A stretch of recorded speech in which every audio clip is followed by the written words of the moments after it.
Alors dans cet exposé qu'on fait sur les sacrements, j'avoue que je ne respecte pas du tout l'ordre logique des sacrements. Dans l'ordre logique, bien sûr on commence par le baptême, ça va, porte d'entrée des sacrements. On devrait avoir derrière la confirmation, qui vient justement confirmer, et donc on va le voir, donner au chrétien, à l'âme, son âge adulte. Derrière, on devrait voir l'Eucharistie, et après ça, pénitence, extrême-onction, ordre, mariage. Vous avez remarqué que je n'ai pas suivi cet ordre-là, parce qu'on a fait le baptême, et dans la foulée, l'Eucharistie. Je suis en fait un ordre pédagogique. Sachant que un adulte qui est baptisé, il reçoit d'abord le baptême, dans la foulée il va communier, après ça il aura la confirmation souvent dans les mois qui suivent, et entre les deux il va se confesser. Ce qui veut dire qu'on va voir aujourd'hui, dans cette logique pédagogique, on va voir le sacrement de pénitence. Après le baptême et l'Eucharistie, le sacrement de pénitence aujourd'hui. Très très beau sacrement de la rémission des péchés. Avant même d'aborder le sacrement, il faut commencer par préciser que la pénitence est une vertu. Autrement dit, une disposition de l'âme qui la porte vers le bien. Et cela, plus la vertu est grande, plus cette disposition porte facilement vers le bien et avec joie vers le bien. C'est ce qu'on appelle une vertu. La vertu de pénitence consiste à effectivement regretter ses fautes passées et les réparer. Plus cette vertu est habituelle, plus elle devient habituelle, on l'appellera alors la componction. La contrition est le regret de ses fautes. La componction est vraiment cette attitude habituelle de l'âme qui se détache de ses fautes et qui les répare. La componction, c'est ça. Donc cela, c'est la vertu. Cette vertu, à elle-même, elle ne saurait suffire. Si jamais j'ai offensé gravement quelqu'un, je peux le regretter, et c'est à souhaiter. Ce regret, il peut devenir en moi habituel, voire obsessionnel. C'est pas pour ça que l'autre m'aura pardonné et que la paix sera rétablie entre nous deux. Donc, ici, c'est la même chose. La vertu de pénitence ne saurait suffire. Encore faut-il recevoir effectivement le pardon de Dieu. Et là intervient le sacrement de confession, par lequel le bon Dieu, à travers son ministre, me pardonne effectivement mes péchés. La vertu va donc être, les actes de la vertu vont précéder le pardon, et le pardon reçu à l'absolution vont venir rendre effectives ces actes de vertu, leur donner ses fruits par le pardon effectif. Donc comme tout sacrement, vous le savez, c'est un signe sensible, efficace, institué par notre Seigneur Jésus-Christ pour produire, augmenter la grâce. La première chose que nous allons voir, en première partie, ça va être bien sûr l'institution du sacrement par notre Seigneur Jésus-Christ. Alors, les passages dans l'Évangile où notre Seigneur nous parle de ce sacrement sont multiples. Je vais tout de suite prendre l'un des plus caractéristiques, le plus beau, à mon sens, sous cet aspect-là. C'est la guérison du paralytique. Voilà qu'on amène à notre Seigneur Jésus-Christ un homme sur son grabat. Et puis il est dans une maison, donc un patio, vous savez, on est en Orient, un peu comme dans le sud ici à Nice, il y a souvent un petit patio là. Hein. Et puis dans la maison, c'est un peu plein à craquer, le brancard il rentre pas, tout le monde se bouscule. Hein. Alors on passe par le toit, on descend le grabat devant notre Seigneur, et il est là celui-là. Faites quelque chose. Et notre Seigneur lui dit que tes péchés te soient remis. Et les pharisiens qui sont là se scandalisent. Ils se scandalisent, quelque part, sur un point, ils ont raison. Parce que, disent-ils, seul Dieu peut remettre les péchés. Et c'est vrai. La seule chose, c'est qu'ils oublient que le Christ est Dieu. C'est leur problème. Mais oui, seul Dieu peut remettre les péchés. Si jamais... moi, je sais pas, quelqu'un offense très gravement son père, et puis quelqu'un dans la rue dit c'est pas grave, je te pardonne. Bon, ça arrange pas les relations entre le fils et le père, quoi. C'est clair. Hein, voilà. Donc, Dieu étant l'offensé, Dieu seul remet les péchés. Et donc, devant ce scandale, cette indignation des pharisiens, notre Seigneur continue très placidement. Qu'est-ce qu'il y a de plus facile à dire ? Tes péchés te sont remis ? Ou bien, lève-toi, prends ton grabat et marche. Afin que vous sachiez que le Fils de l'homme a le pouvoir de remettre les péchés, je te l'ordonne, lève-toi, prends ton grabat et rentre dans ta maison. Et à l'instant même, il fut guéri. Le Christ montre dans ce passage sa divinité, et donc son pouvoir de remettre les péchés. Et en même temps, il nous montre déjà ce qu'est la confession. On était comme à terre à cause de nos péchés. Le Christ nous redresse. Rentre dans ta maison. Notre patrie, c'est le ciel. Mais pour ça, porte ton grabat. Les restes du péché, on les porte aussi un petit peu quand même. Il y a tout un symbolisme magnifique à travers ce miracle de Christ. Et ce pouvoir que le Christ a en propre, en tant qu'il est Dieu, de remettre les péchés, voici qu'au soir de la résurrection, il va confier ce pouvoir aux apôtres qu'il a ordonnés prêtres quelques jours auparavant.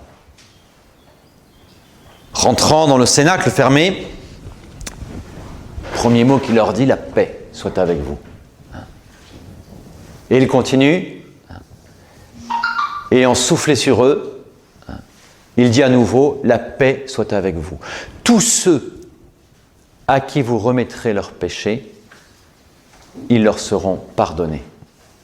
Tous ceux à qui vous les retiendrez, ils seront retenus. Le Christ donne ce pouvoir à ses prêtres de pardonner les péchés en son nom. Ouais. Comment dis-tu remettre le péché, c'est-à-dire... Le pardonner, bien sûr. Voilà, tout à fait. Hein. Notez que notre Seigneur leur demande un certain jugement. Dans certains cas, ils vont pardonner les péchés. Dans d'autres, ils vont les retenir, ne pas les pardonner. Il y aura donc un acte de discernement de la part du prêtre, demandé par le Christ lui-même. Pour que le prêtre puisse discerner, il faut qu'il ait connaissance du péché commis par le pécheur, par le pénitent. On a bien ici cette institution du sacrement de la pénitence. Alors, la forme de cette confession, elle a évolué au cours des temps. Aujourd'hui, heureusement, la confession se fait dans le secret, la confession auriculaire, à l'oreille, dans le silence, personne au courant, et heureusement. Il est vrai que dans un premier temps, la confession était publique. Un peu moins commode. Quand vous regardez les pénitentiels, vous savez, surtout les pénitentiels qui sont donc les petits manuels, c'est ceux qui attribuent le type de pénitence à chaque péché, quoi, vous voyez. Alors vous regardez les pénitentiels irlandais là, du 7e siècle, il y a de quoi avoir quelques frayeurs, et en tout cas c'est assez dissuasif du péché, vous voyez. Si jamais il y a un adultère, tu pars à pied à Jérusalem, ou à peu près, quoi, vous voyez. Je rajoute à peine. Et bien sûr, l'adultère devait être accusé en public. C'est un peu compliqué. Évidemment. Donc, oui, la pratique, l'exercice de ce pouvoir, si vous voulez, dans ses modalités pratiques, a évolué, et heureusement.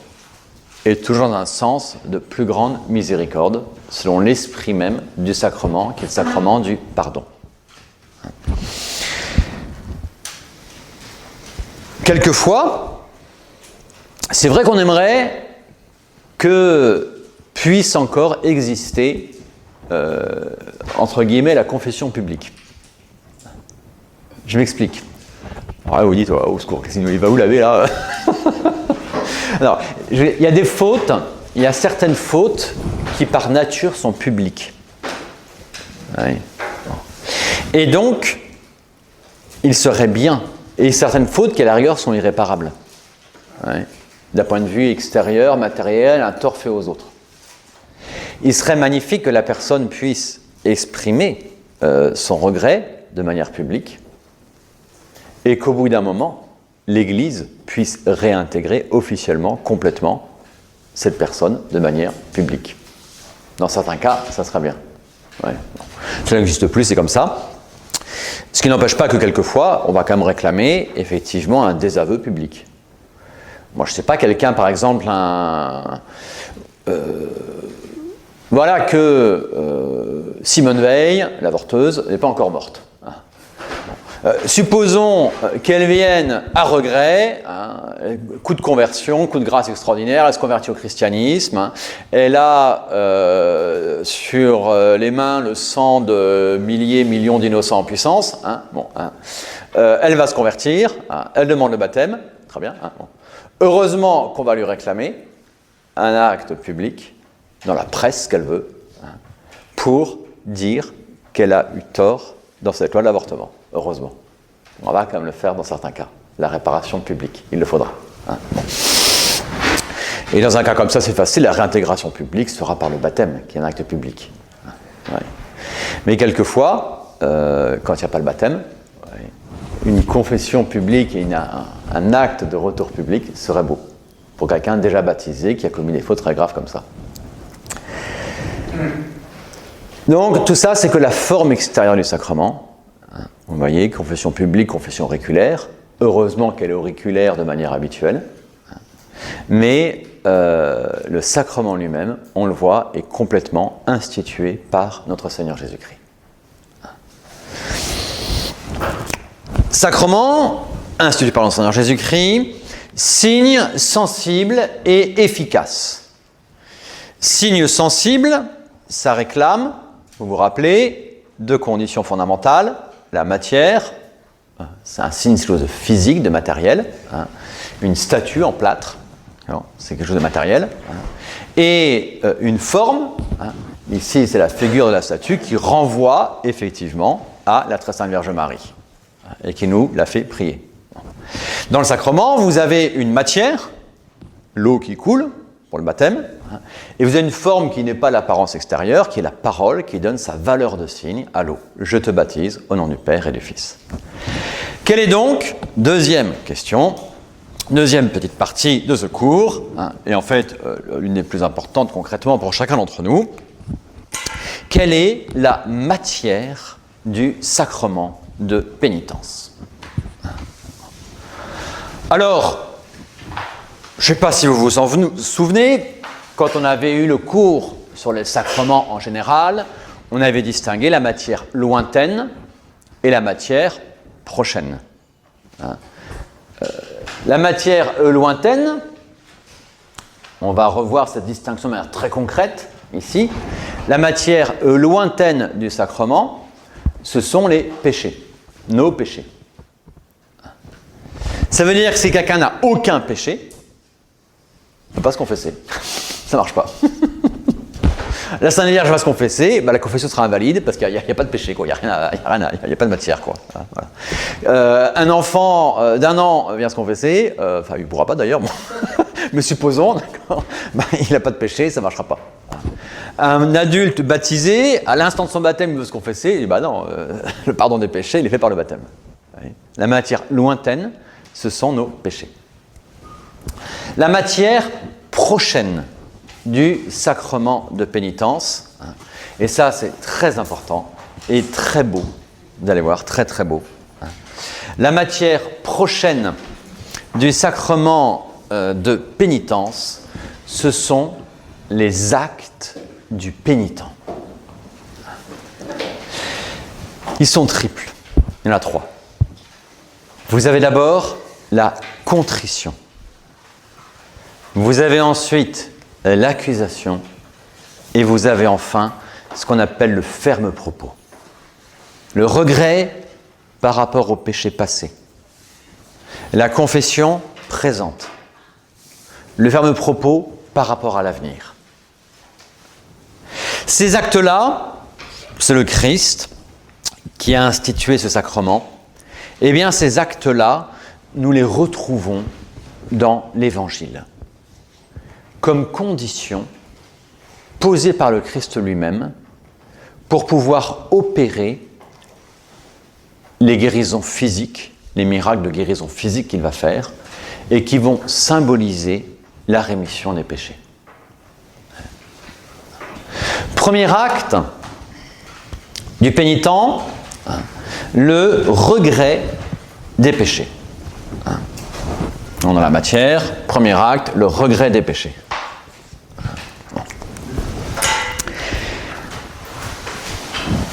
Là aussi, direct, l'Évangile, je pense au chapitre 5 de Saint Jean, ce paralytique, là aussi, qui est au bord de la piscine probatique. Une piscine assez particulière, curieuse, parce que, explique Saint Jean, de temps en temps, il y a un ange qui descend, qui agite l'eau, et le premier miséreux qui va dans l'eau est guéri miraculeusement. Donc évidemment, c'était la cour des miracles au sens littéral du terme. Tous les estropiés, les infirmes, les aveugles, enfin c'est tout cela, quoi. Bon. Et puis c'était la course au plongeon, dès que l'eau s'agitait. Ou à peu près. Et voilà qu'il y avait là un homme, grabataire, qui attendait depuis 38 ans.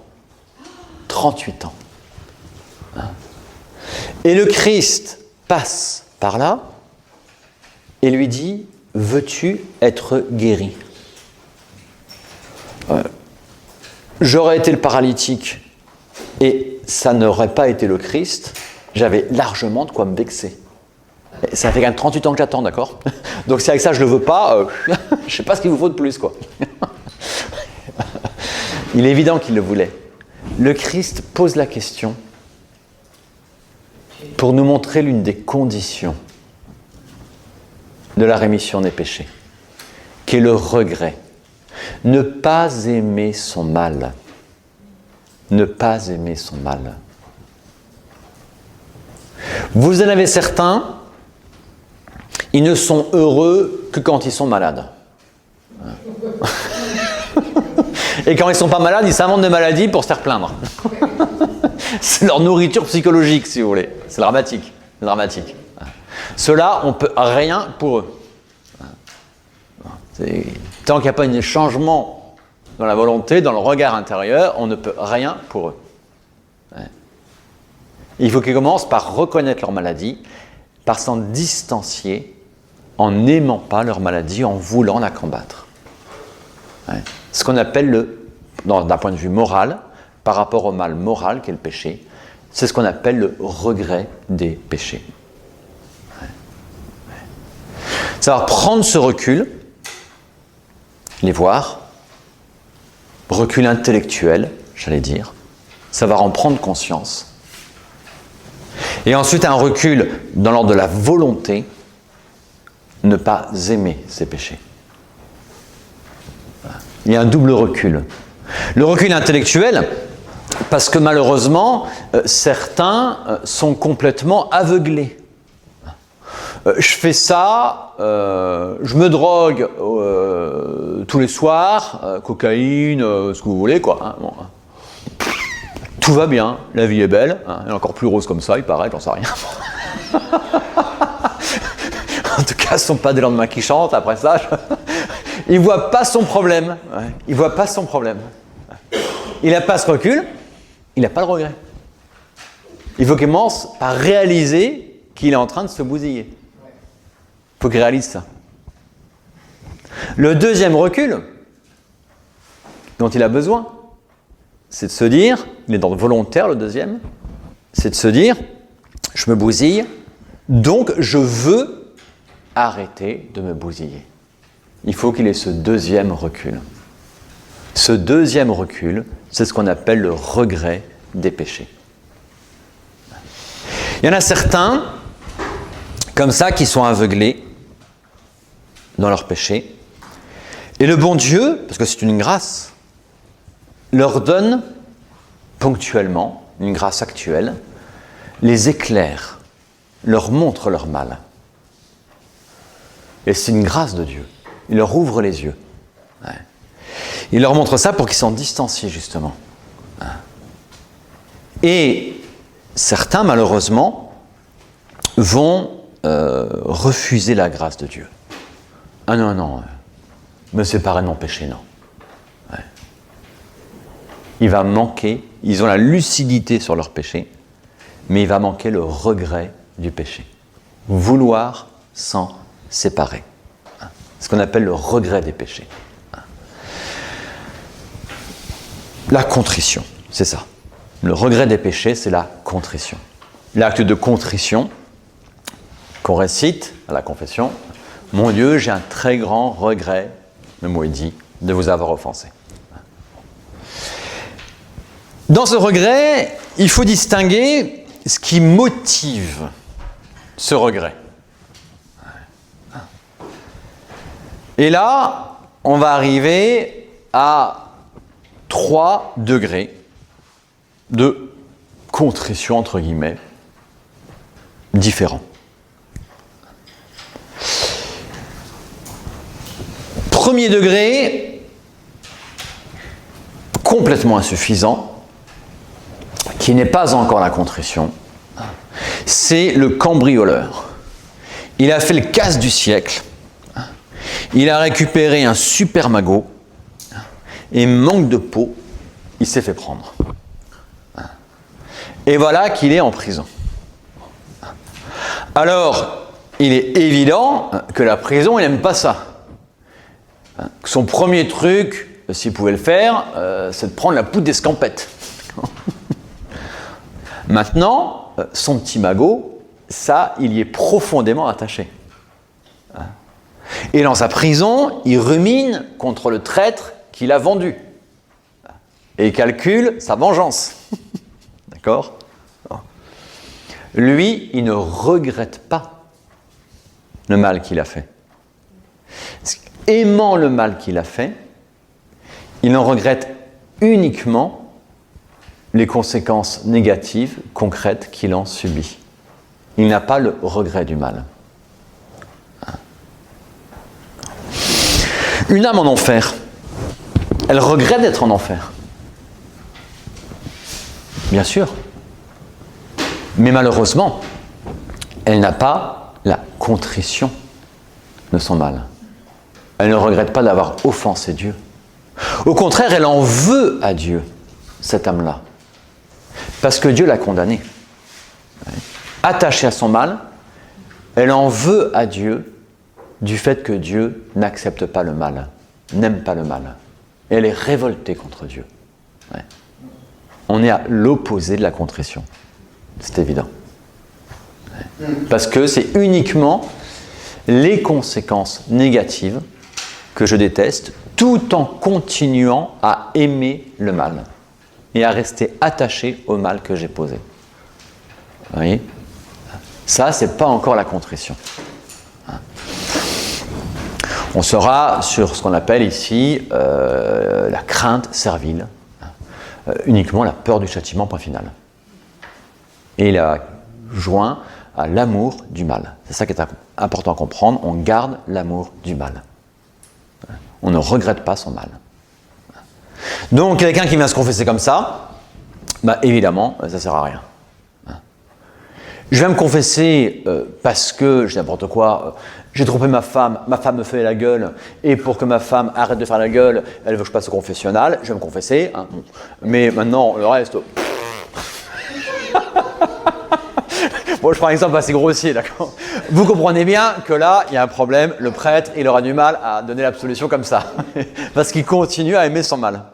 Ouais, ça va pas. Ouais. Bon.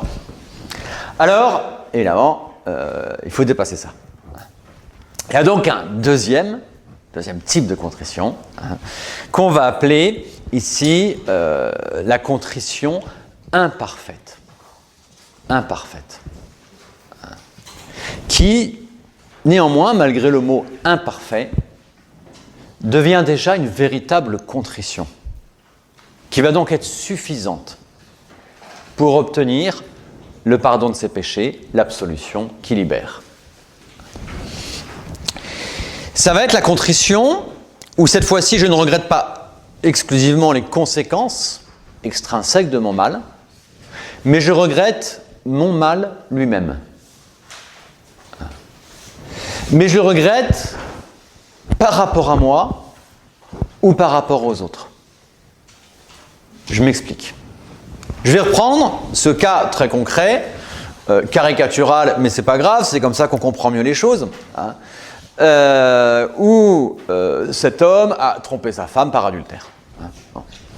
Cette fois-ci, il se dit, non plus ma femme me fait la gueule, j'ai envie qu'elle arrête de me faire la gueule, hein, il se dit, c'est vrai, je me fais une double vie, c'est invivable, hein, je détruis ma famille, les enfants vont en pâtir, ils voient tout le mal au niveau naturel, et toutes les conséquences du mal sur lui et sur les siens. Et il regrette cela. Il se dit, j'ai mal fait. Je suis en train de mettre ma vie en l'air, de mettre la vie de ma famille en l'air, de mettre la vie de mes enfants en l'air. Il a le regret de ses péchés. Et ça suffit pour avoir l'absolution. Pourquoi, ici, dans ces cas-là, je parle seulement de contrition imparfaite? Dans le discours qu'il vient de tenir, il manque un mot absent. Il manque quelqu'un, Dieu. Il regrette le mal parce que c'est mal. Il reconnaît que c'est mal, à l'inverse du cas précédent.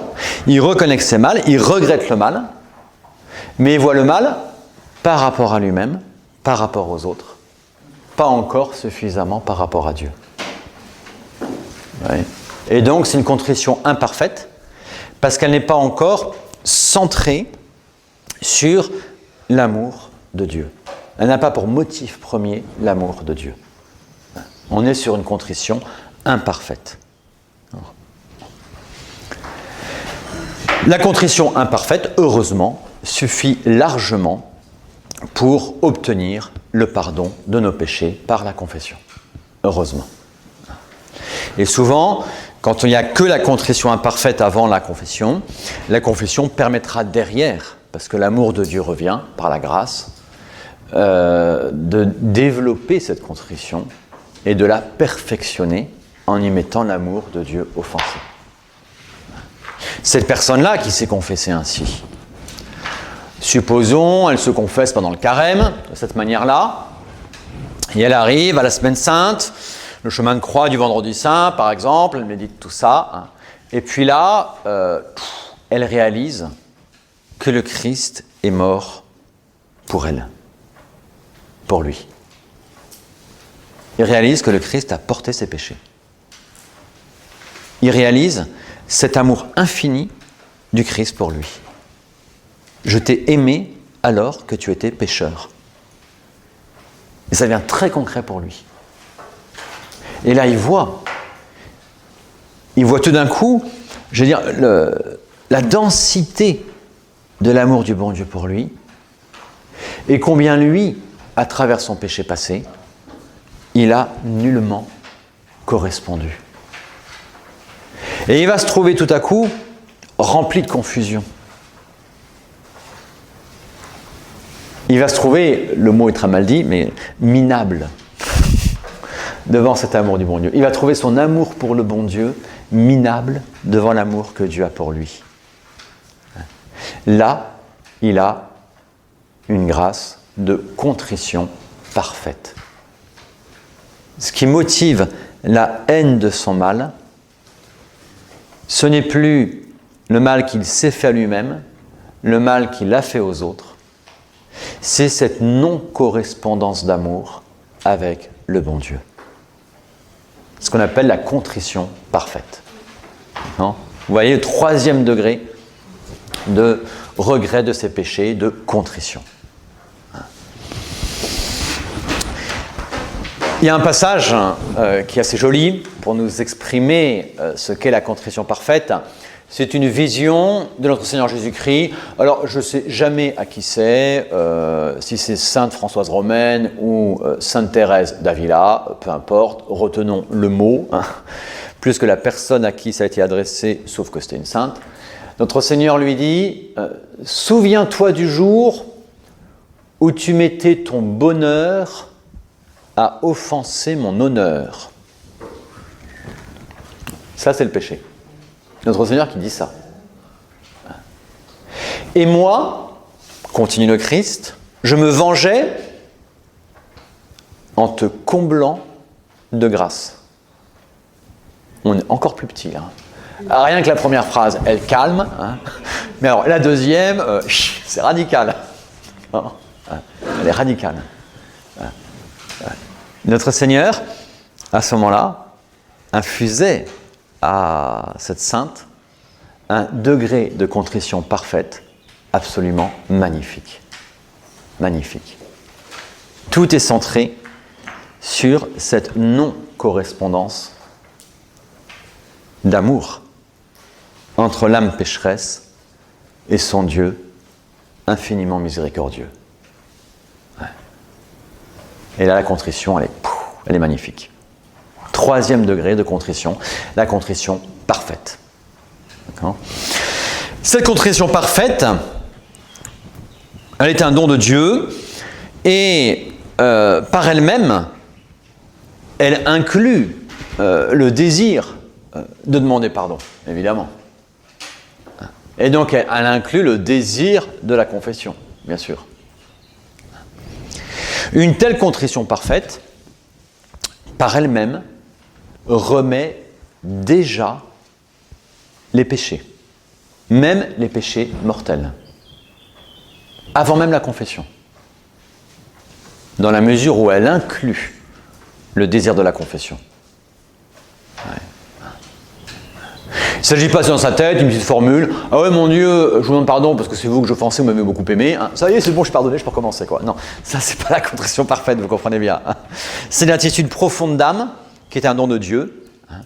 Et dès que je peux aller demander pardon au mon Dieu, dès que je peux aller l'embrasser, autrement dit, pour lui demander pardon, je m'y précipite. Ouais. Ouais.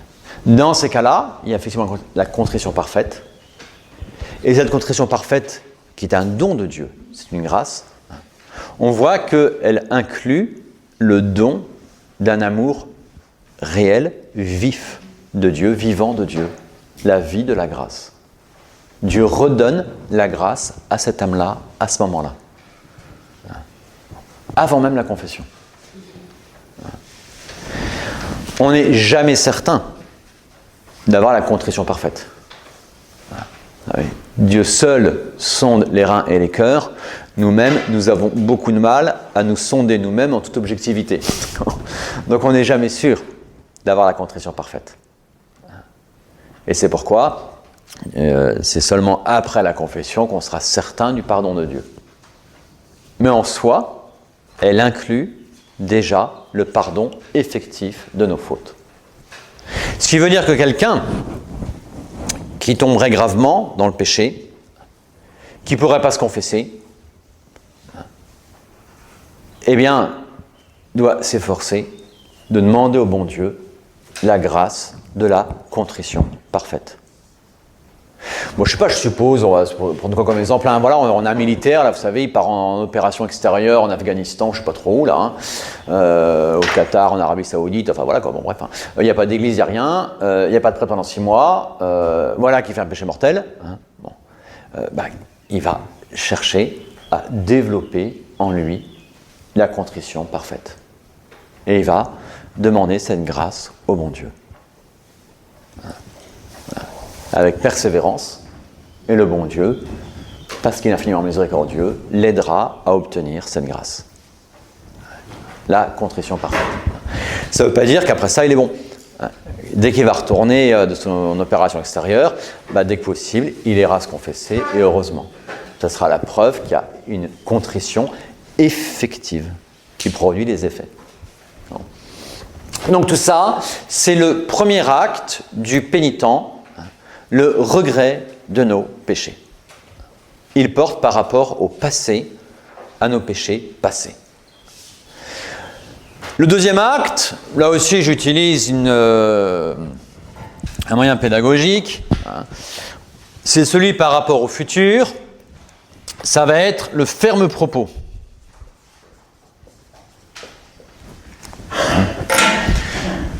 Vous voyez, autre passage de l'Évangile, très célèbre, la femme adultère.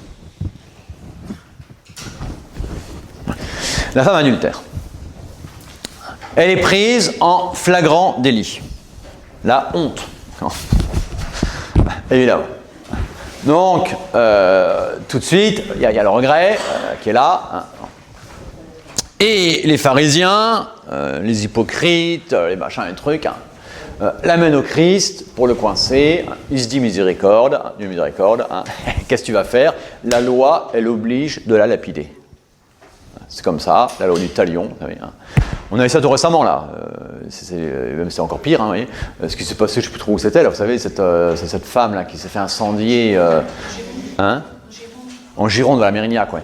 C'est cette femme qui s'est fait incendier, là, son mari l'a tiré dans les pattes, il a arrosé d'essence et il a mis le feu. Elle est morte comme ça, cramée. Oui, bon. Moi, c'est la grave qui me dit ça.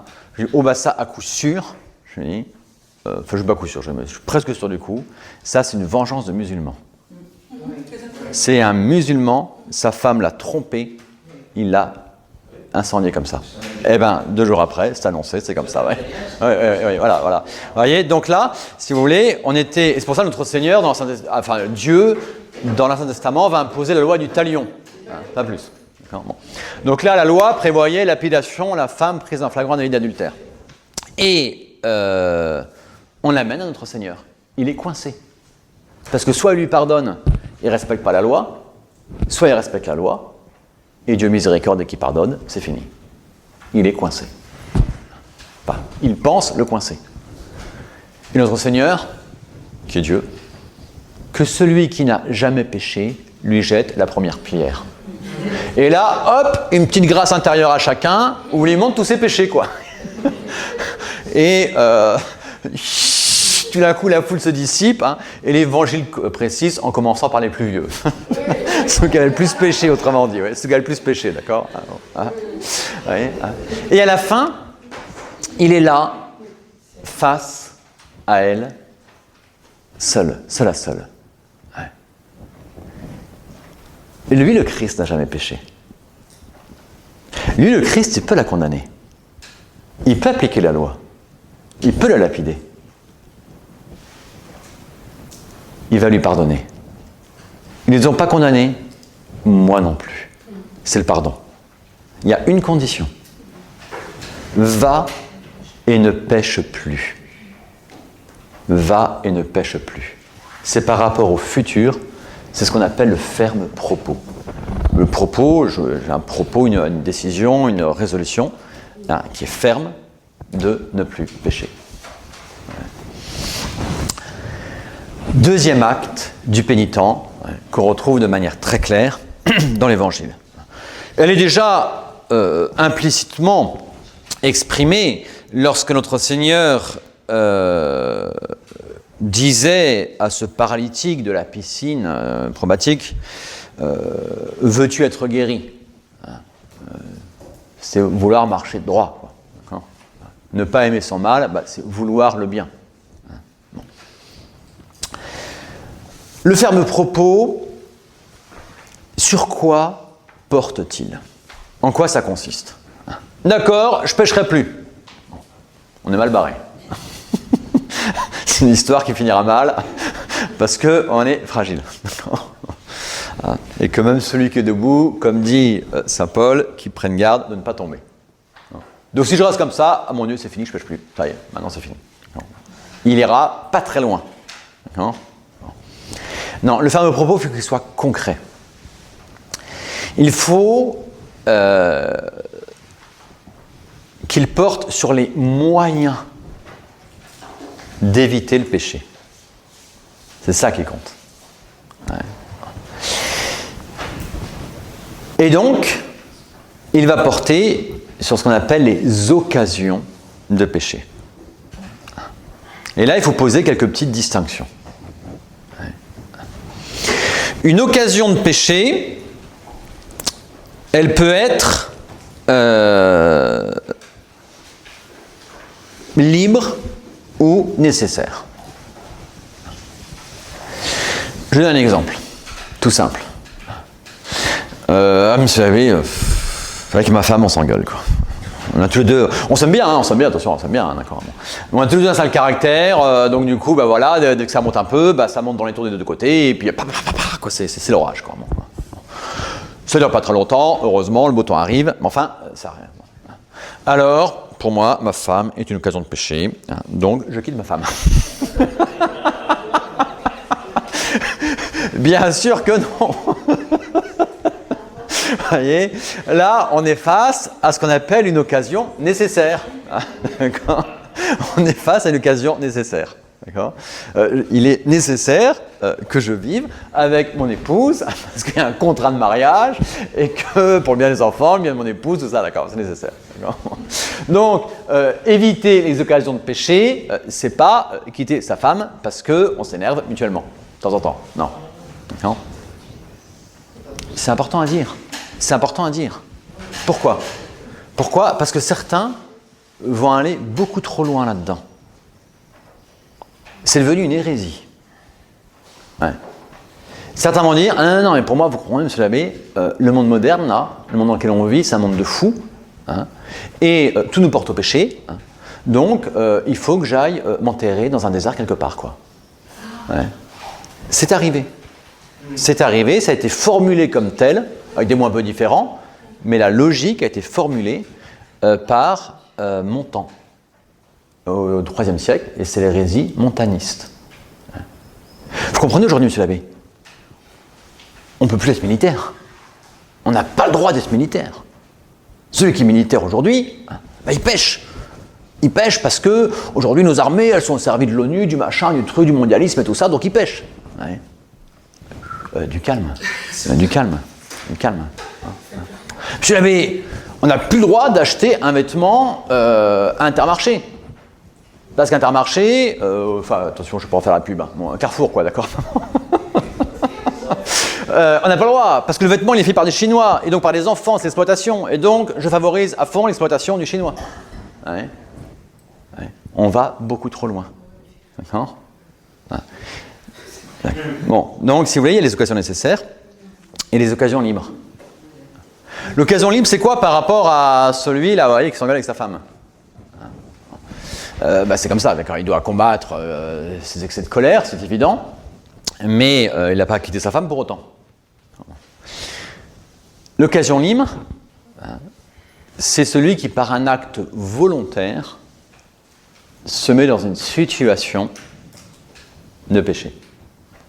C'est par exemple, je ne sais pas, l'alcoolique ou le drogué là, qui est en train de se sevrer, qui fait tous les efforts pour ça, hein, et puis il va quand même au bistrot avec tous ses copains de saoulerie.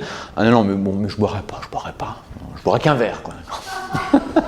Il se met dans l'occasion de pécher et il en ressort en zigzagant, quoi.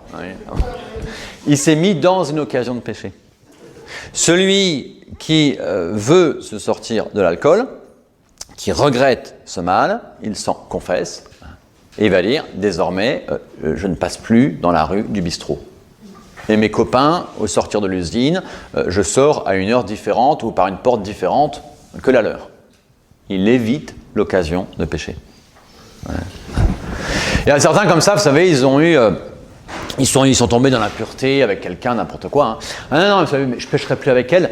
Mais non, mais on reste amis, d'accord. Mais non, mais voilà quoi. Ouais. D'accord, hein. Ah mais si, je continue à voir, d'accord. Attention, d'accord. Les occasions libres, ouais, ou les occasions nécessaires. Hein.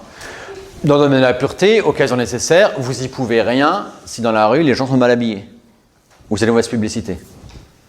Occasion libre, quand vous allez chercher par vous-même sur internet des cochonneries, ça c'est libre.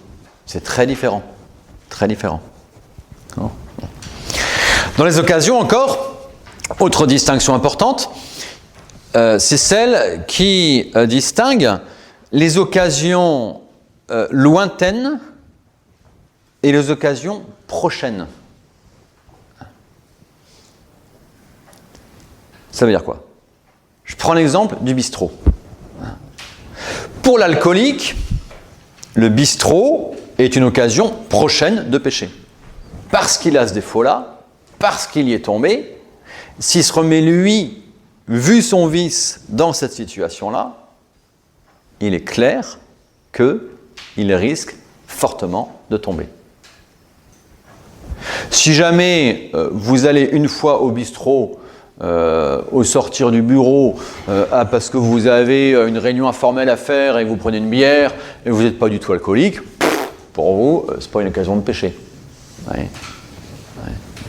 En soi, oui, dans un bistrot, on peut pécher, d'accord, en soi. Mais pour vous, concrètement, il n'y a aucun risque à ce moment-là, ou à peu près. D'accord ? Ou à peu près. On est sur la distinction entre l'occasion prochaine et l'occasion lointaine. Vous voyez bien la distinction entre les deux ? Hein, voilà. Donc, le ferme propos, en quoi consiste-t-il ? Hein, il consiste fondamentalement à s'engager, par rapport aux occasions de péché, hein, à s'engager à combattre les occasions à la fois libres et prochaines de péché. C'est là-dessus que porte le fameux propos. S'engager à combattre les occasions libres et prochaines de péché. C'est pas dire je pécherai plus. Ça c'est la fin. Le fameux propos il porte sur les moyens. Pour moi, là oui, il y a une occasion libre et prochaine, donc je combats. D'accord ? Le fameux propos, également, il porte sur la réparation de nos fautes. Il faut savoir réparer nos péchés. Alors, bien sûr, nos péchés, ils détruisent trois choses. À des degrés divers, ils détruisent notre ordre à Dieu, notre vie filiale avec Dieu. Quand un fils insulte son père ou sa mère, ça crée un petit désordre dans la relation. D'accord ? Donc le péché, il pose un désordre vis-à-vis de Dieu.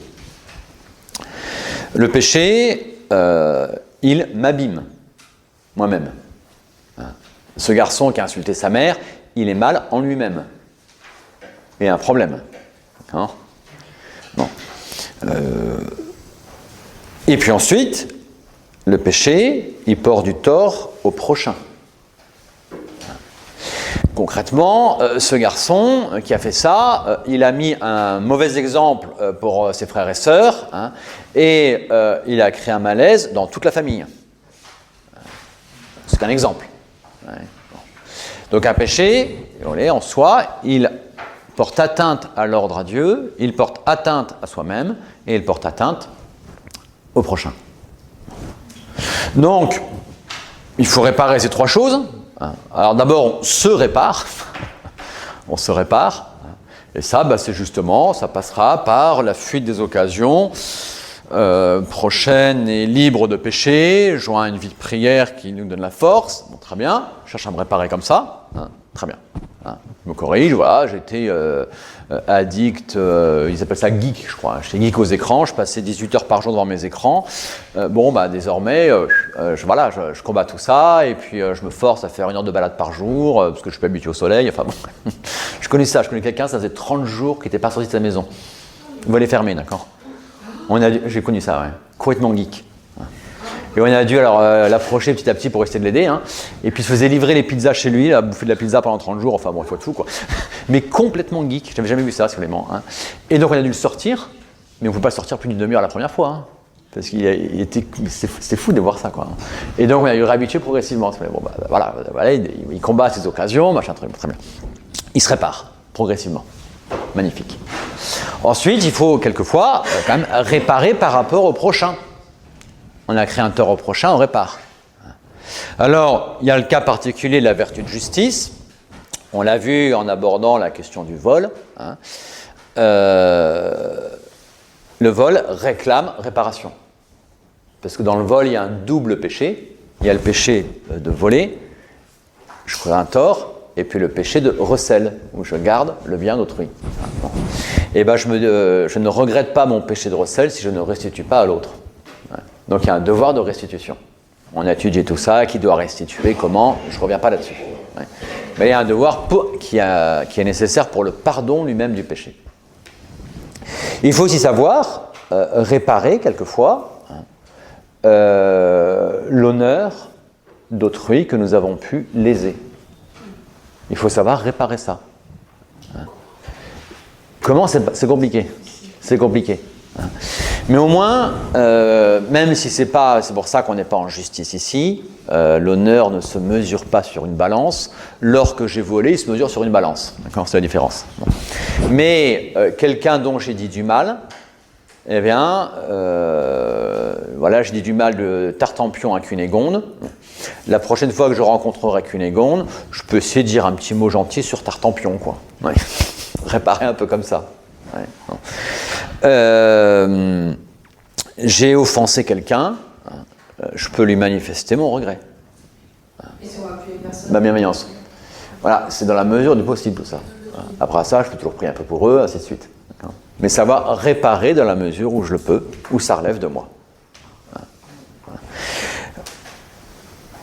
Réparer donc par rapport à soi-même, se réparer, on l'a vu, c'est faire mes propos au sens strict, par rapport aux occasions, réparer envers le prochain, et puis réparer envers Dieu.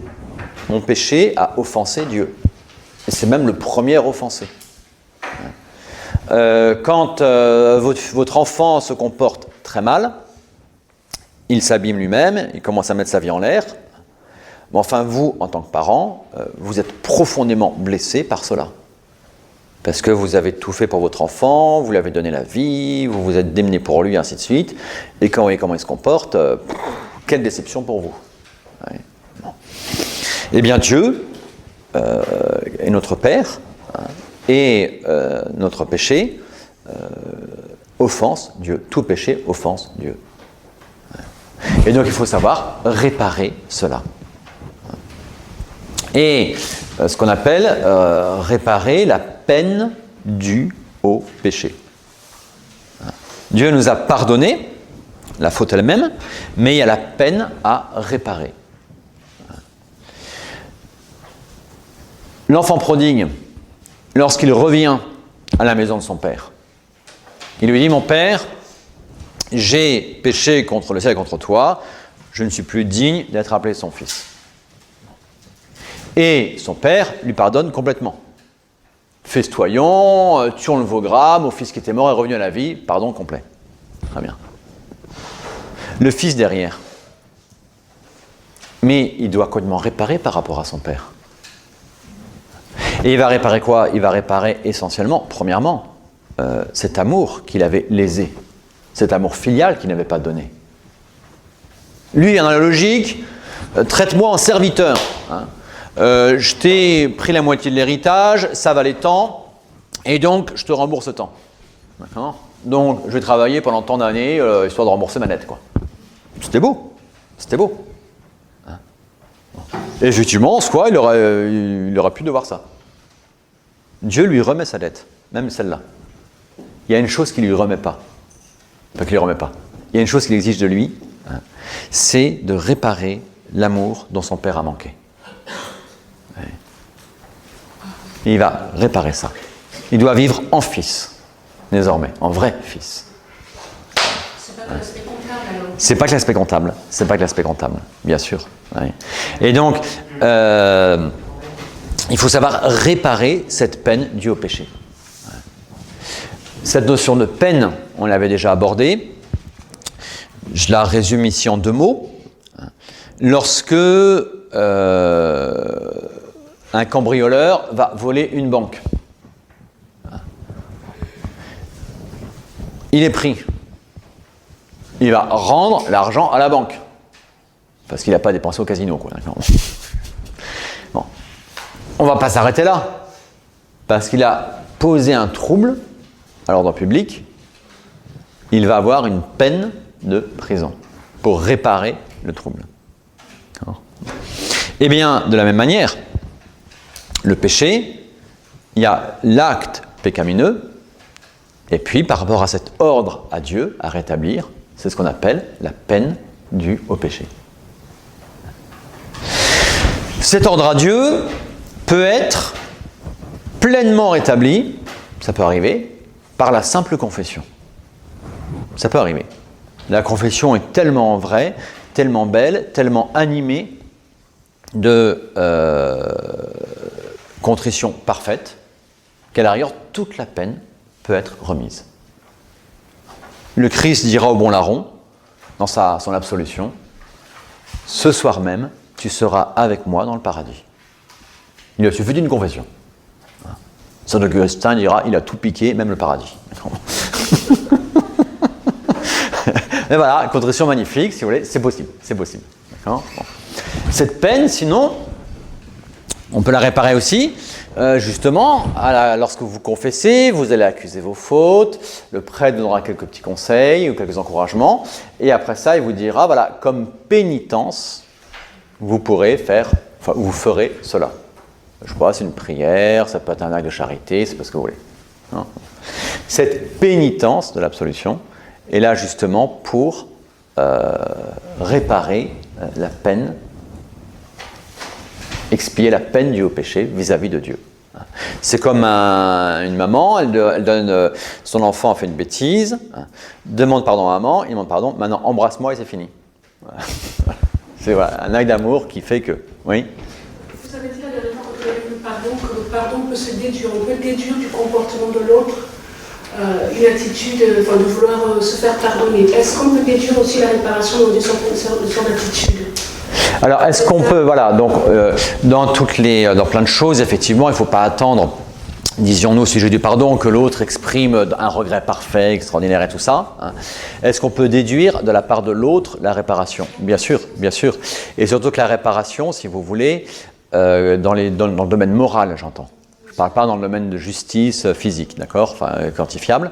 Dans le domaine moral, bien sûr qu'il faut savoir supposer la réparation de l'autre et savoir interpréter à bien ce qu'il fait, bien évidemment. Bien évidemment, c'est la bienveillance que nous avons. Hein, tout à fait.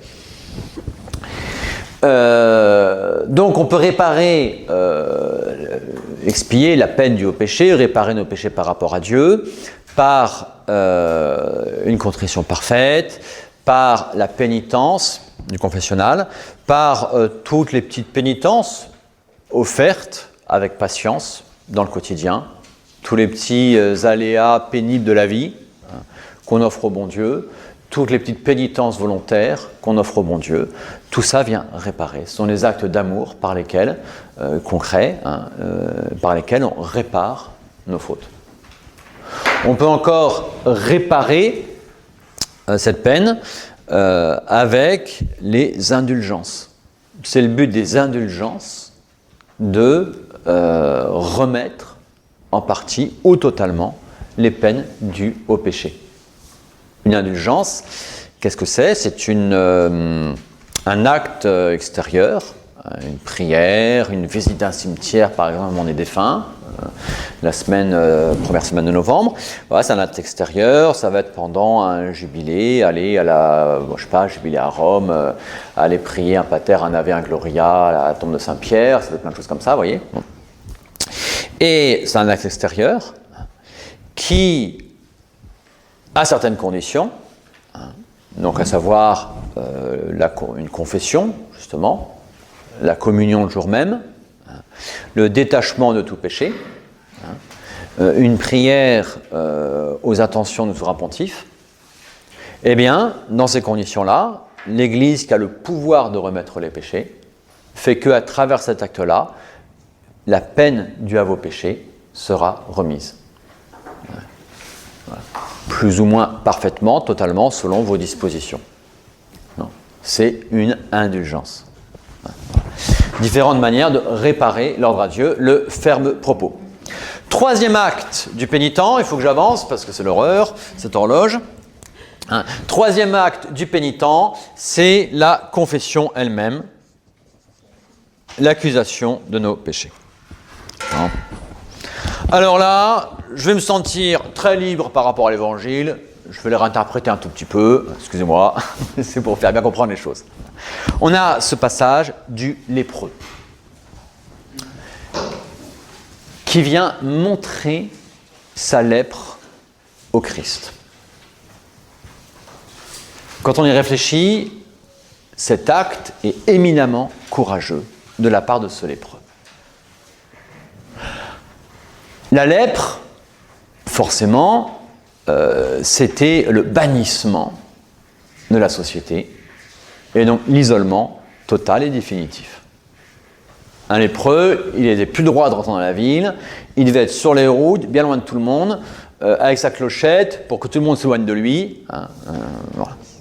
Aujourd'hui, on fait ça parce qu'il y a un petit virus. Voyons, on vous met un masque, on vous met 2 mètres, on met un... Non, mais on a comment... À l'époque, il fallait au moins la lèpre, si vous voulez. Mais là, c'était fini radical. Hein, bon. Donc du coup, quand quelqu'un avait la lèpre, quand il s'en rendait compte, son premier réflexe, c'était de la cacher. Pour pouvoir continuer à vivre normalement tant qu'il n'est pas dénoncé. Et c'est comme ça que d'ailleurs ça se répandait. Bon, c'est dangereux. Lui, il vient montrer sa lèpre au Christ. Tout autre que le Christ aurait dit « La lèpre, va des rétros, loin !» Non. Lui, il sait qu'en montrant sa lèpre au Christ, il n'y aura pas cette réaction-là. Oui, la lèpre, elle est honteuse en elle-même. Elle est dégradante. Mais à la montrer au Christ, il n'y aura pas cette réaction-là. C'est magnifique son acte. Et il lui dit, c'est là où il est plein de foi dans le Christ. Si tu veux, tu peux me guérir. Il n'est pas là en train de pleurer, t'as vu comment je suis, mon bras il est touché, ma jambe, mon truc, mon machin. Non, il n'est pas en train de pleurer sur lui-même. Il est centré sur le Christ, dans une foi magnifique. Il dit, si tu veux, tu peux me guérir. Ma lèpre, qu'elle ait touché le bout de mon ongle ou tout mon corps, vis-à-vis de toi, peu importe, tu peux me guérir. C'est splendide. Et il vient montrer sa lèpre au Christ. C'est le troisième acte du sacrement de pénitence, le troisième acte du pénitent, c'est la confession elle-même, par laquelle on vient effectivement déposer, dire, montrer ses péchés au Christ, à travers son ministre. C'est d'abord au Christ qu'on montre ses péchés. Au confessionnal, c'est d'abord au Christ que vous parlez. Intérieurement parlant, j'entends. Cette confession, il lui faut donc, pour qu'elle soit vraiment une confession, quelques caractéristiques. Tout d'abord, elle est humble. Elle est humble. C'est pas la jactance. Ah oui, j'ai réussi à piquer les affaires de l'autre, quoi. Non, évidemment. C'est pas de la confidence. Il y en a certains, ils font de la confession de la confidence. ils s'en sont à pleurer justement à l'opposé de ce lépreux. Ah oui, mais vous savez, moi ma vie est très compliquée, machin truc. On pleure sur soi-même, vous voyez. Bon. Ah, non, elle est humble. Elle est humble. J'ai fait ça, point. Elle est humble. Ouais. Elle est entière. Elle est entière, elle est intègre, donc elle est totale, si vous voulez. Il ne s'agit pas, si vous voulez, de cacher des fautes graves au confessionnal. Le lépreux, s'il vient au Christ, Seigneur, excusez-moi, j'ai un ongle incarné là. Ah non, on s'en fout, c'est la lèpre qu'il a. Il a peut-être aussi un ongle incarné. Ce qui compte, c'est la lèpre. Il vient dire les choses. Si vous allez voir le médecin, et vous lui dites quelques petits symptômes et vous lui cachez les symptômes les plus graves. Le médecin ne pourra jamais vous aider, il ne pourra jamais vous guérir. D'accord ? Bon. Là, même chose, donc la confession auprès du Christ, elle est entière, elle est intègre, elle est loyale. Oui, j'ai péché contre le ciel et contre toi, j'ai fait ça. D'accord ?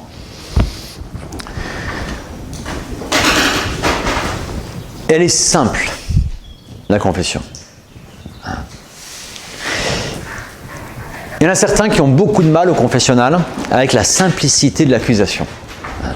Ils vont commencer par raconter tout le détail qui a entouré leur faute.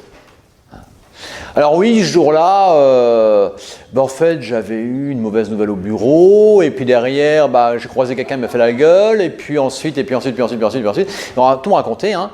Et puis à la fin, j'étais au bistrot, et puis là, m'a servi un premier verre, je l'ai pris, puis un deuxième, puis un troisième, puis un quatrième, puis au cinquième, j'ai plus fait gaffe et je me suis saoulé. Arrêtons tout ça. On accuse simplement, oui,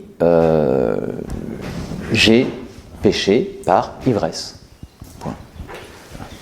Il y en a certains, même, ils vont dire au confessionnal des choses qu'ils n'ont pas à dire. Ils vont parler d'autrui en nommant autrui au confessionnal. Il n'y a pas à le faire. Le prêtre, il n'a pas à le savoir. Des fois, il y a des circonstances qu'il faudra donner. Parce qu'elles vont aggraver une faute ou bien l'atténuer. Oui, j'ai volé. D'accord. Mais si j'ai volé dans une église, par exemple, ou bien si j'ai volé à un pauvre, ça aggrave la situation. Bien sûr. J'ai pas à dire j'ai volé à l'église Saint-Tréparate. Non. J'ai volé. Dans une église, oui. D'accord. Il n'a pas dit où, d'accord, hein, il n'a pas dit où. Hein. Il n'a pas dit, monsieur l'abbé, je vous ai volé. Non. D'accord, il n'a pas dit ça. Si vous me piquez ma montre, vous n'avez pas à me dire, monsieur l'abbé, je vous ai piqué votre montre. Non. Mais monsieur l'abbé, j'ai volé une montre. D'accord. Non. Après ça, il va falloir voir la restitution. Le prêtre, il va dire, d'accord, très bien, la montre, vous l'avez toujours, oui, le propriétaire, vous le connaissez, oui, est-ce que vous rendez au propriétaire? Oui, d'accord. Voilà. Mais si vous voulez, il y en a certains, voilà, alors, ils vont du confessionnal, c'est classique, et surtout pour les épouses, ils vont commencer par accuser pendant 3 quarts d'heure leur époux, d'accord. Bon, hein, bon. Puis à la fin, je me suis énervé, quoi. Non, d'accord. Hein. Oui, voilà, oui, je me suis énervé, voilà, bon. D'accord. Mais voilà, simplicité de l'accusation. Simplicité, on accuse la faute, et on a des circonstances. On accuse uniquement les circonstances qui aggravent le péché ou qui atténuent le péché. Point. Simplicité de l'accusation.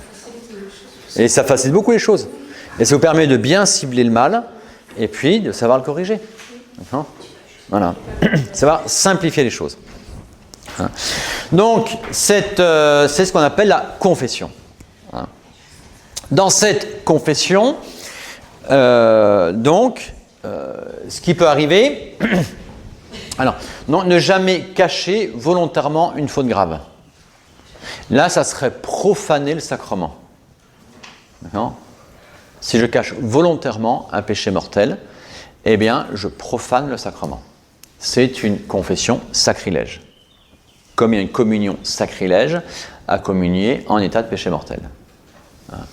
Et comme dirait le Christ par rapport, Saint Paul, par rapport à la communion, c'est pareil pour la confession, il mange et boit sa propre condamnation. Ou de sortir pardonné, j'ai fait un péché supplémentaire. Moi, j'ai tout perdu, quoi. Donc, jamais de confession sacrilège où on cache volontairement un péché mortel. Ce qui peut arriver, notamment, par exemple, quand je me confesse, quelqu'un se convertit, se confesse pour la première fois depuis 90 ans, ça m'est arrivé une fois. Non, 80 ans. Personne n'est pas confessé depuis 80 ans. Bon, ça m'est arrivé. Bon. Passons. Cette personne-là se confesse, bon. Et puis elle se rappelle, et puis forcément, il y a des péchés dont elle ne s'est pas rappelée, malgré un bon examen de conscience. Hein. Elle a repassé en revue sa vie passée. Il y a des fautes graves dont elle ne s'est pas rappelée. Et puis voilà, très bien, elle dit tout ce qu'elle a vu, le prêtre l'absout, elle sort du confessionnal, et puis là, il y a le cornu qui fait son boulot. Hein. 2 heures après, il dit « Mais t'as pas accusé ça !» Et à ce moment-là, c'est le démon qui remet la mémoire. Tu sais, il y a un péché passé, là, grave, d'accord ? Alors, ça y est, je ne suis pas confessé, ma confession est invalide. Du calme. Du calme, d'accord ? Une confession, dans la mesure où elle est droite, loyale, hein, même si vous avez oublié un péché grave, ce péché grave, il est pardonné. Il est pardonné, heureusement. Heureusement. Si je reprends la comparaison avec le médecin, vous allez dire tous vos symptômes que vous voyez. Le diagnostic, c'est pas à vous de le faire, c'est au médecin. D'accord ? Et ça peut arriver que le médecin vous dise, c'est lui qui va vous dire, bah tiens, tel symptôme, là tu l'as pas eu. Ah bah oui, c'est vrai, d'accord. Bon. Ouais. Mais il n'est pas caché volontairement. Hein. Voilà. Bon. Là, le Christ est le divin médecin de nos âmes. Nous lui montrons tout le mal que nous voyons en nous. Il va nous pardonner non seulement ça, mais tout ce que nous ne voyons pas. Heureusement, c'est magnifique. Et c'est magnifique. Donc pour cette personne-là, qui se rappelle comme ça un péché grave non accusé en confession, qu'elle reste dans la paix. Qu'elle reste dans la paix, elle est pardonnée. Dieu lui a remis ses péchés. Ce qu'il faut qu'elle fasse, c'est qu'à la confession suivante, elle dit, voilà, monsieur l'abbé, je ne me suis pas confessé depuis 1 mois, ma confession était bonne, j'ai reçu l'absolution, je fais ma pénitence, mais c'est une confession dans laquelle j'ai oublié d'accuser cela, c'est un péché passé, je crois que je n'ai jamais accusé, ouais, par exemple. Mais qu'elle fasse ça dans la paix, elle est déjà pardonnée. On doit dire quelque chose quand même. Ah, il faut le dire. Voilà, vis-à-vis de Dieu. Tout ce que j'ai fait pour des... semaine, je sais pas, mais on doit dire quelque chose. Ah non, si vous voulez, on ne vient pas au confessionnal, la confession, mon Dieu, je vais me demander pardon pour tous les péchés de ma vie, point. Non, c'est les actes concrets que j'accuse. C'est les actes concrets. Hein. On ne vient même pas accuser des vices, des tendances au mal. Il y en a, ils arrivent, monsieur l'abbé, je m'accuse parce que voilà, je suis menteur, je suis gourmand, je suis orgueilleux, je suis vaniteux, je suis ceci, je suis cela, puis il serait bien que je sois comme ça. Non, c'est pas ça. J'accuse des actes. Monsieur l'abbé, ça fait 1 mois que je ne me suis pas confessé, et je me rappelle ce mois-ci avoir menti 2 fois. Ça, c'est des actes. C'est pas je suis menteur. C'est des actes. Ouais. Les actes peuvent être extérieurs ou bien peuvent être intérieurs. Hein. Les pensées, mais c'est un acte moral. Ouais. Une pensée volontaire, c'est un acte moral. Monsieur l'abbé, je me suis laissé aller 2 fois à ruminer contre ma belle-mère. D'accord ? Ça, c'est concret. Hein. Hein. Ça, c'est concret. C'est pas monsieur l'abbé, j'ai des mauvaises pensées. Non. C'est un concret, j'ai ruminé 2 fois contre un tel. C'est concret. Hein, une fois, je me suis laissé aller à ruminer 2 fois. C'est pas parce que il faut distinguer on a vu ça, les péchés par pensée, les tentations intérieures et de l'adhésion à ces mauvaises pensées. D'accord ? Auxquelles j'adhère et ainsi de suite. Bon. C'est les actes concrets que j'accuse. Hein, voilà. Donc tout ça, c'est la confession. Il faut que j'avance vraiment très vite. Ça nous amène à la 3e partie de ce cours.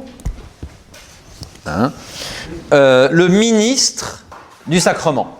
Je n'insiste pas sur la forme du sacrement, la matière on l'a vu, la forme, egote absolvo, et moi je t'absous de tous tes péchés, in nomine Patris et Filii et Spiritus Sancti. Voilà. Le ministre du sacrement.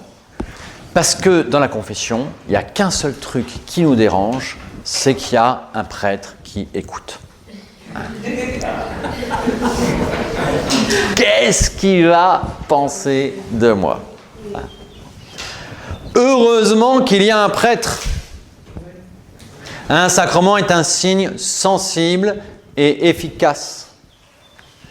Et le prêtre fait que, étant ministre du Christ, il vous absout et vous sortez certain du pardon de Dieu. C'est magnifique.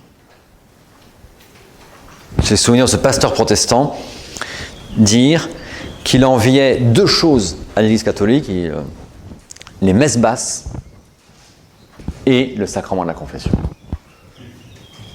Il disait, quand vous sortez du confessionnal, vous savez pardonner de Dieu. Quand je demande pardon à Dieu intérieurement, je ne sais pas si Dieu me pardonne. Ouais. Donc, heureusement qu'il y a quelque chose d'extérieur, quelqu'un, une bouche qui vous dit audiblement « Ego te absolvo ». Heureusement. Le prêtre, qu'est-ce qu'il va penser de vous? Alors, je vais vous le dire, parce que je suis prêtre. Je ne vous dirai pas ce que je pense de chacun de vous, c'est pas le problème. Mais je vais vous dire ce que pense le prêtre au confessionnal. Je vais vous dire ça. Hein? Le prêtre, il est rempli d'admiration en confessionnal. Eh oui.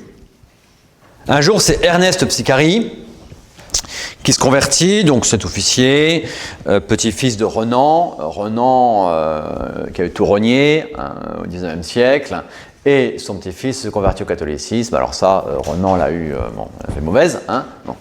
Et du coup, il y avait tout plein de monde qui était admiratif, le petit-fils qui s'est converti, c'est magnifique, machin truc, on était plein d'admiration pour Psicari. Et notamment un prêtre admirait fortement Psicari. Alors Psicari, il n'aimait pas ça, parce qu'il y avait la contrition de ses péchés, il voyait très bien qui il était. Hein. Il se dit, je vais aller me confesser à ce prêtre-là, je vais lui faire ma confession générale, hein, et quand il verra qui je suis, il arrêtera de m'encenser. Hein. Il se confesse, hein, et à la sortie, le prêtre lui dit, je ne vous admire qu'encore plus. Et heureusement. Quel est le regard du prêtre dans le confessionnal? Bien sûr qu'il est juge. Il doit juger. Le Christ lui demande, les péchés à qui vous remettrez seront remis, à qui vous retiendrez seront retenus. Donc le prêtre va faire un jugement. Mais son jugement ne porte pas d'abord sur les péchés du pénitent. Non. Moi, quand je vais me confesser, j'ai devant les yeux tous mes péchés passés. Et je vais demander pardon, mon Dieu. C'est le but de la confession. Le prêtre n'a pas ce regard-là. Ce que le prêtre regarde, ce qu'il juge, ce ne sont pas vos actes mauvais passés, c'est les actes bons présents que vous êtes en train de poser. Le prêtre, il n'a qu'une envie, c'est de vous donner l'absolution. C'est tellement beau. Et donc, qu'est-ce qu'il va regarder ? Il va regarder votre regret, votre fameux propos et votre accusation. C'est ça qu'il va regarder. Et là, il regarde ça parce que si jamais c'est trop fragile, qu'il en manque un petit peu, il va vous aider à développer un de ces actes-là. Ça arrive, vous savez, on sent qu'il y a un péché qui a du mal à sortir, hein, et on va aider la personne à le dire. On va lui faciliter tout ça. On est là pour ça. Et on admire, non pas vous en tant que pécheur, c'est évident, on admire le travail de la grâce en vous. Et on est là pour faciliter ce travail de la grâce en vous. Et donc, c'est fondamentalement un regard d'admiration que le prêtre a au confessionnal. Et ensuite, heureusement, je ferai par une petite histoire, la fin du cours. Heureusement, si vous voulez, qu'il y a aussi le secret de confession, qui est un secret absolu. Le prêtre qui manquerait au secret de confession ferait non seulement un sacrilège contre le sacrement, mais il serait aussitôt excommunié. Aussitôt, direct. Ça n'avait pas été le problème des prêtres pédophiles qui se confessaient. Ah bah c'est strictement interdit là. Je veux dire un prêtre qui confesse son compagnon de péché en matière contraire au 6e commandement, il fait directement un sacrilège et il est directement excommunié. Ouais, direct. Ouais. Voilà. Mais si vous voulez, enfin bon, je ne sais pas trop là-dessus, c'est pas l'objet là. Mais si vous voulez, le prêtre, il a donc fondamentalement ce regard positif et il est tenu fondamentalement à ce secret de confession. Hein, et heureusement. Et je peux vous dire que si on a des grâces, hein, on oublie mais direct. Je pense que c'est pour ça aussi, là je ris, hein, que le bon Dieu a pris des hommes pour être prêtres et pas des femmes. Hein. Parce que si vous voulez, l'homme il cloisonne complètement, si vous voulez, dans sa psychologiquement, d'accord, bon. Et donc si vous voulez, voilà. Moi ce qui m'arrive des fois, si vous voulez, moi j'oublie direct. Et ce qui m'arrive des fois, c'est quand la même personne se confesse, si vous voulez, alors on la connaît, puis dans la confession, sa confession concrète précédente me revient à la tête, à la mémoire. Et ça, c'est une grâce du bon Dieu pour voir les progrès, voir comment l'aider, ainsi de suite. Ouais, ça arrive. Mais sinon, heureusement on évacue complètement ça. Complètement. Hein. Le secret de confession. Très beau. Dieu tait le mal. Et le prêtre, ministre de Dieu, tait le mal. Si jamais nos péchés s'affichaient sur notre front, hein, on serait tous des autruches. Dieu tait le mal pour ne pas nous enfermer dedans et pour nous aider à en sortir. C'est tout le regard du prêtre au confessionnal. Magnifique. Bon. Je vais juste finir pour vous montrer la place du prêtre et le regard du prêtre, peut-être par une histoire. Je puis raconter, je n'en sais rien. La plus belle confession que j'ai jamais eue. En accusation, c'était peut-être la pire. Je peux en parler, il est mort, hein, depuis plus de 20 ans. Un garçon homosexuel, il avait le sida, par l'homosexualité, par la drogue, par tout ça. Il avait été baptisé, rien derrière, et un pilier de rugby, 1m95, 3 fois comme moi en épaule, enfin bon, bref, la baraque. Hein. Et videur de boîte de nuit, parce qu'il avait commencé la drogue assez tôt, donc le boulot, les études, rien. Hein. Et dans le monde de la nuit, à pêcher à n'en plus finir. De là, quand il n'avait plus d'argent, il avait deux solutions. Soit il arrivait chez sa mère, il cassait tout, il récupérait l'argent qu'il avait, il a fait ça plusieurs fois. Hein. Ou soit il dealait un peu plus pour pouvoir se faire du bénéfice. Il avait tout fait, ce garçon-là. Et il finit par rattraper le sida, hein, et le bon Dieu l'a rattrapé par là. On me contacte pour aller voir ce malade, il est encore à l'hôpital parce qu'il était enfermé dans la section psychiatrique, en fait pour être en désintoxication de drogue, c'est la prison de l'hôpital si vous voulez.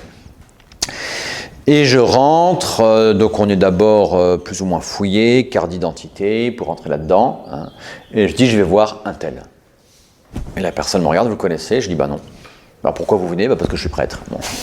Et qu'on m'appelle auprès de lui. Bon, hein. Ah bah écoutez, venez quand vous voulez, mais pas aujourd'hui. Bon.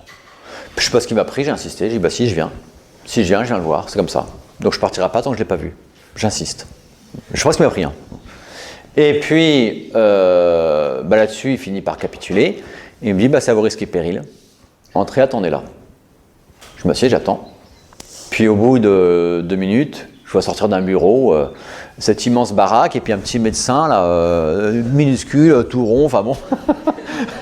Et le médecin, puis je vois ce grand baraque qui sort, j'ai le sida. Et le petit médecin tout content qui me leur fourgue dans les pattes. Hein, bon. Et le médecin venait de lui apprendre qu'il avait le sida. Bon, hein. Alors il avait complètement shooté, pour être sûr qu'il ne casse pas tout à la sortie.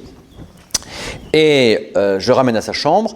La personne qui m'avait appelé auprès de lui m'avait dit il refuse toute visite. Bon. Je lui ai dit vous inquiétez pas, on va forcer le passage, c'est aussi notre boulot, on verra bien. Hein. Et puis je le raccompagne à sa chambre, et puis il commence à me raconter les éléphants roses. Je lui dis bon, il n'est pas vraiment en état, d'accord. Bon. Et je lui ai dit, écoutez, voilà, vous êtes bien fatigué, si vous voulez, je reviens demain, on va pouvoir parler tranquillement, tout ça, faire connaissance. Ah ouais, toi, tu peux revenir, t'es sympa si tu veux.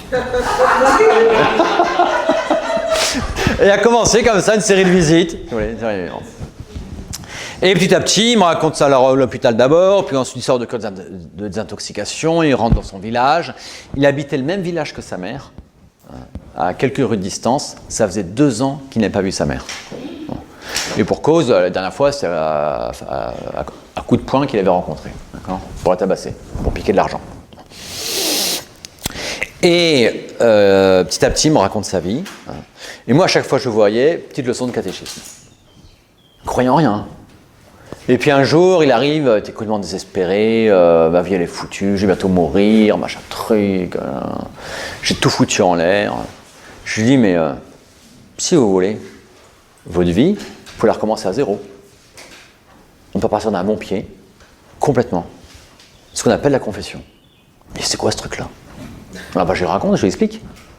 Puis il me dit, oh là, il me dit, ça c'est un truc pour les mourants, hein. Et puis moi, le jour où je me confesse, d'abord c'est pas un jour, il en faut 3, hein. Et puis à la fin, avec tout ce que j'ai fait, le curé il fait une syncope, hein. Je vais tout raconter, d'accord. C'est vrai qu'il y en avait, je veux dire. Bon. Et bon, je passe. Au bout d'un moment, il disparaît. J'arrive chez lui, plus personne. Hein. Et il était reparti à Paris avec sa bande, faire n'importe quoi. Et j'ai des nouvelles au bout d'1 mois et demi après. Il était retourné à l'hôpital, cette fois-ci en soins palliatifs. Il avait été récupéré dans le caniveau, en coma éthylique ou à peu près. Et je reviens à l'hôpital, il souffrait terriblement. Il avait perdu presque la moitié de son poids en 1 mois et demi, 2 mois. Il était méconnaissable et souffrant déjà la mort. Et alors je lui reparle un peu du bon Dieu, on se retrouve, je parle du bon Dieu. Et là, il se met à blasphémer, me disant me parlez plus jamais de lui. Parce que s'il existe, je vous redis mot à mot ce qu'il m'a dit, s'il existe, vu ce que je souffre, c'est un salaud. Ouais, terrible. Terrible blasphème. Alors, je l'apaise, machin, truc. Et là-dessus, donc, il me dit qu'il souffre terriblement et qu'il ne dort pas de la nuit. Je dis, très bien, la nuit, on parle plus paisiblement, voilà. J'irai le voir la nuit. Voilà. La journée, moi, à l'époque, j'étais en école, je m'occupais des enfants. Et puis la nuit, comme ça, j'irai le voir. Et j'allais le voir, comme ça, le soir tard. Et toujours bloqué vis-à-vis du bon Dieu, rien, tout ça. Alors, je fais prier les enfants de l'école pour lui. Je vais faire pénitence, un peu, je propose une pénitence pour lui. Et ils me font ça très bien. Et j'arrive le soir, à nouveau tard à l'hôpital, parce que la veille, au soir, les corps médicaux m'avaient dit « Monsieur l'abbé, faites votre boulot, il ne passera pas la nuit. » Et là, je m'étais fait jeter dehors. Je lui avais dit « Bon, écoute, vous comme moi, on n'est pas médecin, mais vous comme moi, vous savez que vous ne passerez pas cette porte debout, mais les pieds devant. Donc maintenant, on arrête le cinéma. Vous m'aviez dit un jour que la confession, c'est un truc pour les mourants. Je viens vous apporter le pardon de Dieu. » Et là, je me suis fait insulter dans tout l'hôpital, ça hurlait, tout ça, 11h du soir, les infirmières regardaient ce qui se passait, enfin bon, bref. Alors je sors la chambre et le corps, je peux dire, impossible de le calmer, quoi. Bon. Alors je sors, et puis je préviens les aides-soignantes, bah, écoutez, voilà, s'ils m'appellent, voilà mon numéro, même si dans 2 heures en pleine nuit, ça m'est égal, voilà. Et puis là-dessus, je fais prier les enfants, je leur fais faire pénitence, et je reviens le soir d'après, il était encore là, parce qu'elle devait m'appeler si jamais il trépassait. Et je rentre dans la chambre, et il me dit, Monsieur l'abbé, je vous attendais, je veux me confesser. Les enfants avaient prié et avaient fait pénitence. La confession n'a pas duré 3 jours, elle a quand même duré 3 heures. Parce que d'abord, il souffrait terriblement, il y avait des pauses médicales, parce qu'il souffrait trop, si vous voulez. Bon. Et puis ensuite, parce qu'il ignorait tout. Et je lui disais, mais ça, vous l'avez fait? Il me dit, bah oui, je l'ai fait. C'est normal, tout le monde le fait. Là, je dis, ben non, c'est pas normal. Parce que c'est mal. Et je lui montrais pourquoi c'était mal. Et il me dit, mais c'est vrai. Mais ça, je l'ai jamais réalisé. Mais alors, il faut que je répare. C'est son réflexe à chaque fois. Et on arrive à 3h du matin, l'absolution. Il décroche son téléphone, je n'avais rien dit, moi. Il décroche son téléphone, il appelle sa mère. maman, il faut que je te voie tout de suite. La pauvre maman, on réveille à 3h du matin, ça faisait 2 ans qu'elle n'a pas vu son fils, panique, qu'est-ce qui se passe, Viens tout de suite, je suis super content, je suis à l'hôpital, telle chambre, viens tout de suite. Bon, le temps que sa mère s'habille, tout ça, évidemment, hein. Elle arrive à, je sais pas, 4h du matin, moi je veux disparaître, le retrouver entre la main. Monsieur l'abbé, reste là, il faut un témoin. Je reste là. Et il dit à sa mère, voilà maman, prends une feuille, un papier, là tu vas écrire, c'est un tel qui a procuration sur mon compte. Tu vas lui demander de donner telle somme à telle personne, chez elle, j'ai piqué ça. Telle somme à telle personne. Tu vas demander pardon à tel truc assez macabre. Hein. Tu vas demander pardon à telle maman parce que c'est moi qui ai dévergondé son fils. Comme ça, ouais. Je n'avais rien dit moi. Et puis à la fin, il y a sa mère, maman, maintenant je te demande pardon. À toi en premier lieu, parce que j'ai compris cette nuit tout ce que tu as fait pour moi, et moi, de ta vie, j'ai fait un calvaire. Et c'est à toi que je demande pardon. La pauvre maman, elle explose de sanglots d'émotion, évidemment. Et après ça, il dit à sa mère, il dit à sa mère, maman, maintenant, s'il te plaît, laisse-moi encore avec le prêtre, j'ai besoin de lui, et puis reviens tout à l'heure, dans la matinée. Donc la mère part. Et puis moi, il était déjà 5h du matin, hein. Je me levais à 6h pour dire la messe, et je partais en pèlerinage de Pentecôte le lendemain. Donc je lui dis, si vous permettez, je vais dormir 1 heure, hein, et je vais dire la messe. Il ne savait rien, hein. Notre père José Marie ne connaissait pas. Hein. Il souffrait terriblement. Alors je laisse un crucifix, et je lui dis, quand vous souffrez trop, vous prenez le crucifix en main, vous le regarderez, ça ira mieux. Vous prierez, vous le regarderez, vous vous confierez à lui, ça ira mieux. Et puis je dis, si vous souffrez encore trop, je passe un carton, je vous salue Marie, vous lisez dessus, vous priez la Sainte Vierge, ça ira mieux. Et puis je pars. Je reviens à 9h30 du matin, les infirmières arrivent partout, mais vous lui avez fait quoi, vous lui avez fait quoi, vous lui avez fait quoi? Je dis, pourquoi? Il est paisible, on l'a jamais vu comme ça. Et c'est vrai qu'il était insupportable avant, hein. Vraiment, le malade insupportable. Et j'arrive, c'est le plus beau souvenir de ma vie, je crois, de prêtre. J'arrive dans sa chambre, il était là, allongé, la croix en main, il regardait la croix. Et je rentre, il ne tourne pas la tête, il regarde toujours la croix. Silence. Alors je me mets à la tête du lit, quoi, à côté de lui, hein. Puis je commence à regarder la croix, puis je prie, en silence. Puis au bout d'un moment, il me dit, monsieur l'abbé, que c'est beau, que c'est beau. Alors je dis quoi? Puis il me dit ça. Il monte la croix. Puis il me dit, je ne l'ai pas quitté depuis que vous êtes parti. Alors je lui dis, mais ouais, c'est splendide. Mais il a souffert. Il a souffert la pire des morts en réparation pour nos péchés. Vous aussi, vous souffrez. Vos souffrances, vous pouvez les offrir en réparation pour vos péchés. Réparer ces péchés. Et là, il me regarde pour la première fois, mais comme si j'étais le dernier des crétins. Enfin, c'est respectueux quand même. Puis il dit, monsieur l'abbé, mais je fais ça depuis que vous êtes parti. Alors je lui dis, mais oui, mais lui, il est mort. Enfin, il y a un moment de silence, c'est très long. Hein. Il est mort, mais lui, il était innocent. Il est mort pour le péché des autres, pour vos péchés, pour mes péchés. Vous aussi, vous allez mourir. Votre mort, vous pourriez l'offrir pour vos anciens copains qui n'ont pas compris ce que vous avez compris cette nuit. Il dit, monsieur l'abbé, ça, je viens de le faire il y a 10 minutes. 2 heures après, il était mort. Je suis sûr qu'il s'est envolé droit au ciel. Ouais, je suis sûr. La contrition parfaite, elle était là. Et cette réparation, mais magnifique en quelques heures, hein, où il est passé, si vous voulez, de la révolte contre Dieu, du blasphème, à cette grâce, je veux dire, d'union mystique au Christ, hein, pendant quelques heures d'agonie, mais absolument splendide, quoi. Splendide, ouais. Vous voyez la puissance de la confession. Et ces dispositions magnifiques, ces actes magnifiques étaient en lui, le regret quand il a compris la malice, la droiture de l'accusation. Il y a un péché qu'il n'avait jamais commis, il n'avait jamais menti. Il ne supportait pas le mensonge. Et puis, le désir de réparation.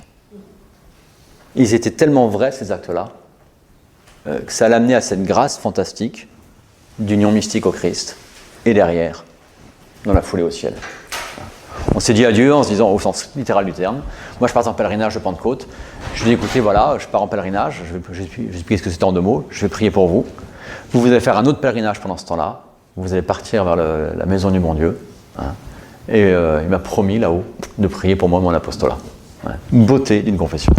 Voilà ce que c'est que le sacrement de confession, en illustration concrète.